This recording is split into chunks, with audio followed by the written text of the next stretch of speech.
నాకు చెప్పినప్పుడు కూడా షరతులు వర్తిస్తాయి, టైటిల్ వాజ్ నైస్. దాని తర్వాత చిరంజీవి విజయశాంతి అని చెప్పినప్పుడు ఇంకా అరే ఇంకా ఇంట్రెస్టింగ్ అరే ఇట్లా ఎడికెళ్ళి చెప్పి ఎందుకు వచ్చినాయి అసలు ఈ థాట్ ఎట్లా వచ్చింది ఇన్ఫాక్ట్ అనిపిస్తుంది. ట్రైలర్ చూస్తున్నంతసేపు మాకు కూడా అదే ఇంట్రెస్టింగ్ తో చూడాలనిపించింది. ఆ చెప్పు అది విజయశాంతి అనడం అది బాగా నచ్చింది మాకు కూడా. ఇట్లాంటి చిన్న చిన్న ఎలిమెంట్స్ వెరీ ఇంట్రెస్టింగ్ అనిపిస్తాయి. దట్ విల్ ఒక డైరెక్టర్ మీద ఒక ఇంప్రెషన్ క్రియేట్ చేస్తారు, మంచి సెన్సిబుల్ ఉన్నాడు, బాగా చేస్తాడు అని అనిపిస్తుంది. అండ్ ఇంకొకటి ఏంది, మాట్లాడిన ర్యాప్ నీకు అర్థమవుతుంది ఫ్రీడమ్ ఉంటుందా ఎట్లా ఈ డైరెక్టర్తో అని.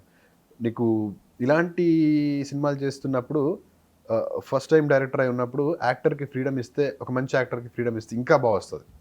So that's what has happened with.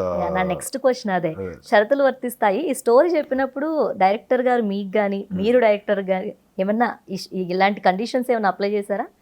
ఏం లేదండి, అంటే నాకు 100% ఫ్రీడమ్ ఇచ్చాడు.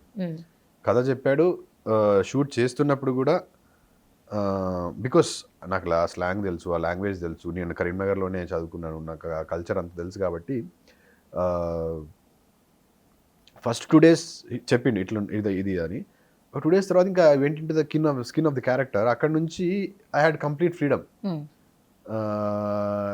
ఈ కండిషన్స్ ఇట్లా అని ఏం లేదు. హీ వాజ్ లైక్ మీకు ఇది ఎట్లా నచ్చితే అట్లా చేయండి. సో అక్కడ నుంచి ఇంకా I had to improvise.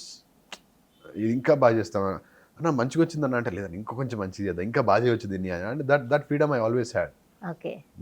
So కంటిన్యూగా ఇప్పుడు కరీంనగర్ కోసం మాట్లాడారు కాబట్టి కంటిన్యూగా షూటింగ్ అంతా ఆల్మోస్ట్ కరీంనగరే కదా, మొత్తం. ఎప్పుడైనా బోర్ కొట్టిందా, కొంచెం లొకేషన్ చేంజ్ చేస్తే బాగుండు అని ఇలా అయినా?